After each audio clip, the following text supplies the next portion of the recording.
Hey everybody, welcome back. Today we're in Melbourne, Florida. We are at Murphy RV and we're going to look at this Connect by KZ. This is the 241 RLK. Let's take a look. Come around to the front side here. We like to see the storage up front, and there is plenty of it in there, which is awesome, so you get plenty of bins. This is a manual crank down system, so you use the little bar they give you, or you could put a little, chuck on a cordless drill and use that, okay? There's an awning that covers about 80% of the side, which is nice. You got a nice lippert solid step. You have dual axles or tandem axles. Actually, it's dual axle. That's probably the best term. And you have the Equiflex system on there, right? You have a nice outdoor kitchen with a little micro fridge. And you have it's a griddle. I'm not going to pull that out now, but a nice griddle. Love the griddles. Me too. Moving around to the back, there's a ladder mounted here permanently. Your spare tire goes here, and you also have pre-wiring for a Furrion backup camera. Moving further onto the other side, all your connections are towards the front. Your sewer connection is right there. Your power connection and black tank flush is right here. Your water connection is behind this door. And then, of course, this is the other side of that large pass-through storage. All right, so let's take a look at the numbers, everybody. So this has a gross vehicle weight of 7,265 pounds and a cargo carrying capacity of 1,425 pounds. Moving across to the front, got an electric jack to get it off your tow vehicle, spot for two 20-pound propane tanks, or you could upgrade to 30s if you wanted, and a spot for a battery back here. And you could also put two batteries if you want. So that's the outside. Let's go look at the inside. We want to thank Murphy RV for having us here today, and Chester and Josh. Thank you both so much. If you like this RV that you're seeing, make sure you give them a call, but tell them the tall man sent you. If you're calling them, the phone number is 321-727-2847. And again, remember, you tell them the tall man sent you. So this is a very unique setup. As you came in, you notice you kind of did like a little zigzag to get back here in the living, kitchen, dining area, okay?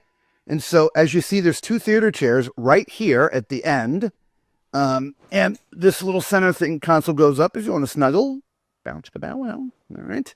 But there are some electric features as well as manual features. The recline is manual, but there's electric heat massage as well as USB charging. And you can plug stuff in here as well. A couple cup holders. Above me, as you can see, there's some cabinetry. All right, off to Lisa's right or my left is your dinette. It's a traditional RV dinette with a table can lower to become a bed, storage underneath those benches.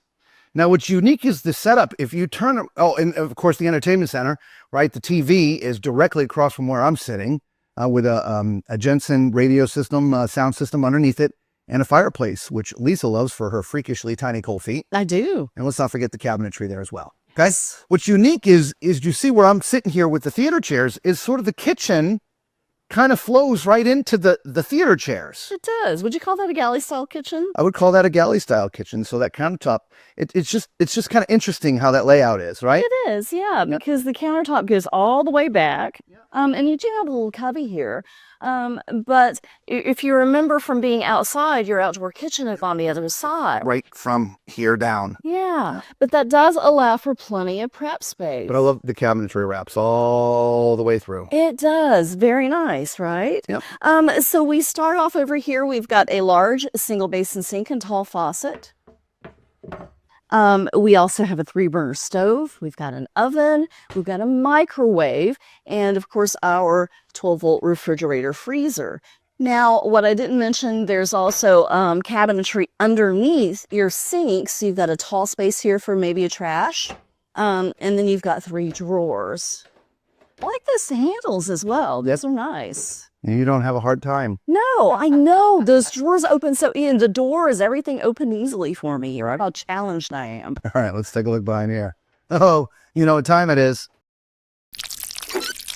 It's time for Tall Man's Toilet Test. If this is your first time finding one of our videos, I'm 6'4", so use my height as reference as you see me walking around the RV. Also, do us a huge favor, hit that thumbs up button, consider subscribing to the channel. It costs you absolutely nothing, and it really does help out the channel, and Lisa and I sincerely appreciate it. Thank you. All right, so at my height is 6'4", sitting on this porcelain foot flush toilet. As you see, I don't have any issues, not with my leg height or my shoulder width. So this is definitely tall and fluffy approved. To my right is your countertop and sink, your little vanity. There's just a little bit of countertop space, but enough to put like toothbrushes and toothpaste and stuff like that. So not too bad. There's some storage underneath there. Not a lot, but a little bit. You have a medicine cabinet with a little cubby underneath. I can see from my nose down. So it would have been nice if they raised that a little bit. To Lisa's left, there is storage for towels in here. So you can put your towels in that cabinet right there. So this is a little corner shower. I call it a little corner shower. I mean, it's a normal size corner shower, but you know, it's typically you're not in here forever. This is a great height. You could be 6'9" and stand in here, and the screws are recessed. So if you happen to be a little taller than me, your head isn't going to get scratched on that. You have this long shelf here for shampoos and soaps, and a little, maybe if you're shaving or want to wash, you can put your foot up there. Okay, shower head's in a decent spot, and again, glass doors because it's a corner shower. Now there are two ways into the master. You can get here from the bathroom, or Lisa will go in the regular way, which is right there. Let's get a measurement on this bed, Lisa. All right. This is 70 by, it's an RV King, 70 by 80, RV King, all right? So there's probably storage underneath, which there is. Those pistons go up nice and high, so there's not a problem getting in there. As you can see, there's cabinetry flanking the bed as well as on top of the bed. It sure would be nice if there were some doors up there to keep your clothes in when you're bouncing down the road.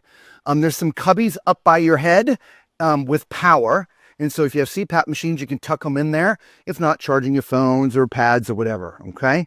And there's also a little spot right here in front if you want to put some things there. If you want to mount a TV, it goes over here. As you can see, that's your TV backer location with some power. But interestingly enough, at first I thought there was power here, but that's just a junction box. Right? You were tricked. I was tricked. All right, so let us know what you think of this sort of interesting plan. I don't often see the little jig jog, and we didn't open these up, but you know, you have this closet right here when you come in, and so there's storage here for things too. So, you know, normally it opens right up to the kitchen, but yeah, it because this is here in the front, not in the back, you sort of have this hallway, an entry hallway. You do. Yeah, I like it. Yeah. I do. All right. Well, let us know what you think. Do you like that little jig jog? Do you like the little entry hallway? Let us know. All right. Until we see you again somewhere on the road, be safe.